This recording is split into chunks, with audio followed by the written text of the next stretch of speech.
Hello, Aubrey. I'm excited to talk about IELTS Speaking Part 3 today. How about you? Yes, I am too. I love these. This whole series, I have really loved it because, first of all, sample answers are the most fun. So fun. We get to talk about fun, interesting things. And I'm very excited because I feel like this is so useful for our listeners to have a clear, specific strategy that you guys can then practice to improve your scores. And you're going to be so clear after each video about what exactly to do. Exactly. These are the most useful free lessons, guys, to help improve your speaking score. You cannot just approach it like, I need to improve my speaking, I will talk more. That's not how we strategically use our time in the best way, right? So each video, guys, in this series, if this is your first one, in each video, you learn a very specific thing that you can see in our answers that you can also use in your own answers to improve your score. We explain it very clearly and in detail so you improve immediately after watching every single lesson. So if you haven't watched the rest of the series, guys, go back and watch from episode 1. We do 3 videos with part 1 answers, 3 videos with part 2 answers, and today is our last part 3 answer 1. Yes, but make sure you are subscribed because we're going to be doing more fun series, more of these videos because we're hearing from students that they're so helpful. So you're going to be getting more. Come back. Make sure you're subscribed so that you don't miss any of them. Exactly. Hit like and subscribe right now, guys. So if this is your first video, let me tell you that I was an IELTS examiner for 14 years and Aubrey knows everything I know. She has been our IELTS pro expert for a few years at this point. And so Aubrey knows everything about IELTS just like I do. So I get to answer these questions today, and Aubrey's going to pick out a specific thing you guys should work on. Yes, so one of our part 2 videos, I think it was you, Jessica, that described, no, it was me, to describe a successful person. And now we'll have a related part 3 questions about success for a successful person, right? So are you ready, Jessica? I think so. Okay. How do different cultures define success? Oh, wow. That's very interesting. You know, I suppose that in the past, there was greater diversity in national definitions or cultural definitions of what success looked like. But these days with, globalization and everybody is sort of reaching for the same diamond ring in the sky, we seem to define success very similarly, and that would be by wealth and power, right? So I think a societal definition is going to be pretty homogenous around the globe. However, these days especially, individuals are reassessing how they define success. Relationships with family, self-awareness, empathy, right? Job satisfaction instead of salary. So yeah, in some, globally, I don't think it is very different from nation to nation, like collectively, but individually, I think we are sort of reevaluating what success is right now. What is something that might have to be sacrificed in order to achieve success in the business world? Oh gosh, well, personal time, time with family, time on one's own, time out in the world doing fun things that you're not getting paid for.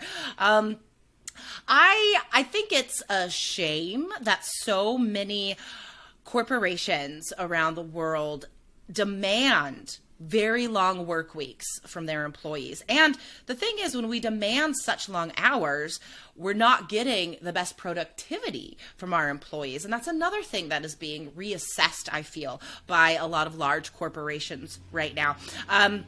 So unfortunately, this still is the case, that people must be away from their family, their friends, themselves, their home in order to, hit that glass ceiling. No, climb the ladder. Climb the ladder and get that better position. Increase to those 6 figures, But I don't know if it's worth it, actually. Who is a person that is considered by some to be successful while others might think they are a failure? Oh my gosh, that is so hard.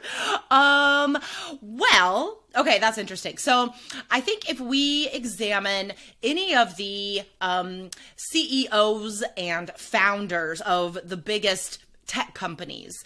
There is a surprising commonality between these quote unquote like most successful people. They have sacrificed, like we talked about before, they have sacrificed a lot in their lives, and their personal relationships are often failures. And I just listened to a podcast actually, and it was talking about how many business leaders and very powerful people often share tendencies with psychopaths. Like they don't have empathy, like they're willing to just sort of trample over anybody to get what they want, and that is how they become so powerful and successful. So I would consider that to be a failure, to like not be connected to one's emotions and one's community and family. So I think that I guess it's not super specific, but I think I've heard this about Elon Musk as well. I know he has some issues with his relationships. So that would be the most specific example off the top of my head. But just in general, I think the failure to success sort of dichotomy would be summarized like that. Oh man, your answers were so interesting. There were a couple times I thought, maybe I should cut the time, but like I just wanted to hear what you had to say. That's the best case scenario, right? If the examiner's like, I need to ask more questions, but I really am interested. Totally, in that's what you want. Totally. Okay, we're going to focus on vocabulary here because you used so much great Band 9 vocabulary. And there's so many words I think that you listeners out there can add to your vocab notebook. So just choose 3 or 4 of those that I share, and then think about how they can be used to answer lots of different questions so that they can definitely be useful for you on test day. So first of all, I loved the way you start by saying, I suppose that, just instead of saying, I think that, I feel that, it is my opinion, which all of those we hear students say all the time. It's a little less common to hear, I suppose that, so use that, guys. Band 9, just because we never hear it, right? And then talking about cultural diversity, globalization, a lot of these just high-level words, you're getting specific vocabulary in your answers. And then some really fun idioms, diamond ring in the sky, just like what everyone is seeking, right? Empathy, self-awareness, and then to say you think something is a shame. I think it's a shame that this happens. This is very idiomatic, very native, because a lot of language learners might just say, I think it is bad that. Totally. But it's very high level to say, I think it's a shame that this is happening. Okay, and then moving into your last answer, to say, this is the case. I think this is the case that, which is the same as saying, I think that, right? You're just saying, I think this is fact. I think this is the way this happens. I think this is the current situation. Very native, natural to say, I think it is the case, or I think this is the case. And then you just explain what you think the current situation is. Very high level. And then these idioms, glass ceiling, climb the ladder. And you guys have to go back and listen if you missed any of these, but to say quote unquote, right? These quote unquote successful people. It's like when we do this with our fingers, but we say it quote unquote. I even have the quotation marks tattooed. That's right. You have the tattoos and the quotation marks. It's so clever. It's just so clever. I love it.